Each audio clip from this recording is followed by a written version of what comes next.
Time to talk to Dr. John Hovannisian from Harvard Eye Associates, and we have Halloween coming up, which is spooky, but he's got some scary stuff to tell us about for Halloween. Some don'ts. Spooky. It's amazing, and I hear Costco has Christmas decorations and stuff already. Costco had Christmas decorations like 2 months ago. It was ridiculous. There was I was looking at an advent calendar in like August. Yeah, right. Get it now before they run out. That's how they get you, isn't it? Yeah. So folks are doing costumes and that kind of thing. Yeah. You know, some people go all out. They do the makeup, they do the scars, they do the wigs, they do everything. And sometimes people wear little colored contacts. And they sure are cool looking. They're cool looking. They sure, it sure is appealing to have, it's eye-catching. You should forgive the expression. And it's, it's unique and all that, but it can be dangerous. Right. And so there's some products out there that are just not. They're not right? They're coming from different countries. They're not really certified. They really shouldn't even be in the country, right? But they're somehow getting through. Yeah. Contact lenses are regulated by the FDA, just like drugs are.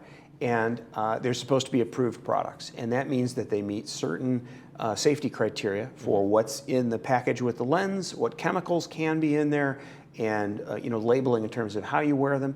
And then the second thing is how they fit your eye. Contact lenses really ideally need to be fit.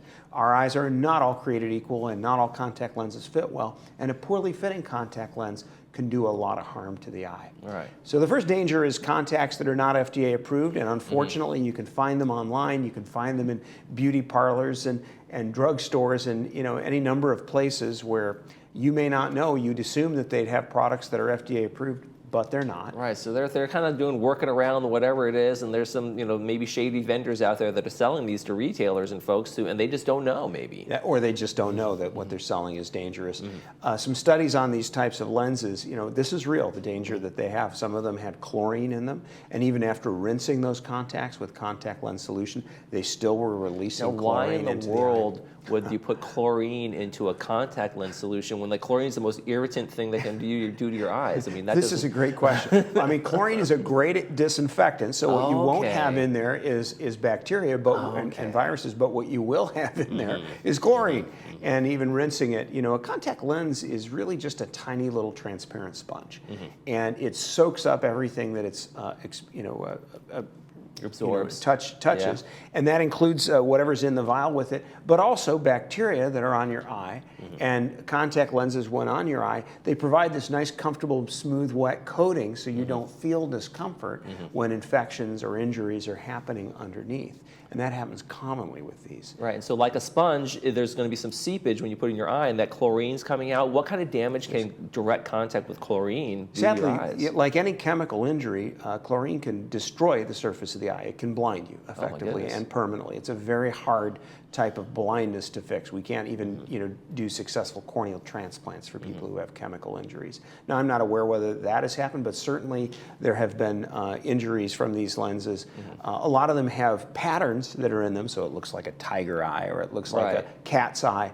But that's because there's a pattern that's stamped into the lens, and that is, in many cases, not a smooth surface, and it's exposed so to be the eye. raised like a print kind of thing? That's right. In some cases, those have caused injury to the eye, but again, you don't really feel it because that smooth contact lens sitting on the eye kind of masks the, the feeling. And so, the message for viewers really is quite simple on this one. Just don't wear these costume contact lenses unless they have been prescribed by a doctor who's properly fit them for you, and you know that they are, if they're prescribed, that means they're probably FDA approved products.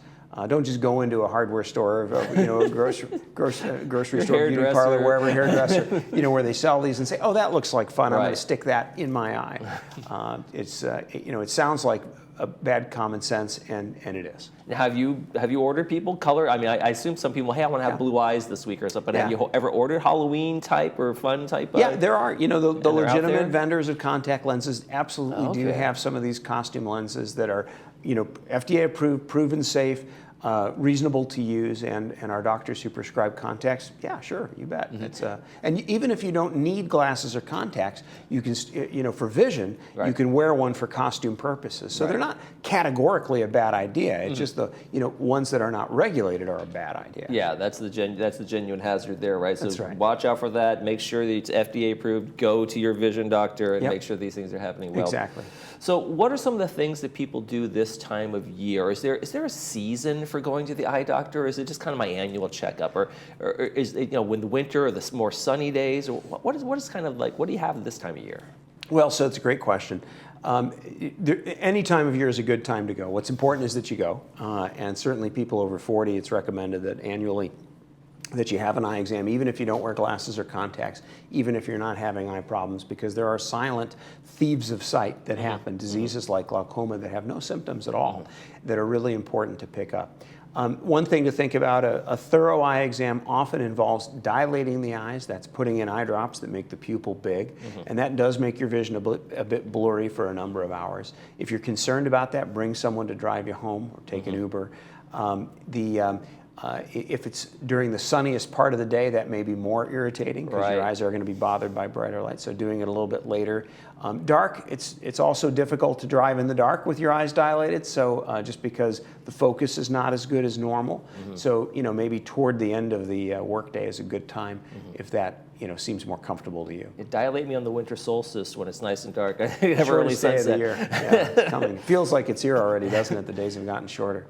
When we talk about the difference between wearing contacts, if I have a vanity, I don't want to wear these glasses, I want to wear contacts all the time. What are some of the things that we're talking about in general for people to watch out for when they're ordering contacts? Not the costume ones anymore, but just contacts in general. Yeah. Are there some people who just can't wear contacts because of certain conditions in the eye? That is true. One of the chief common ones that we see that makes it difficult to wear contacts is dryness of the eye. Dry eye is incredibly common, especially as we get older.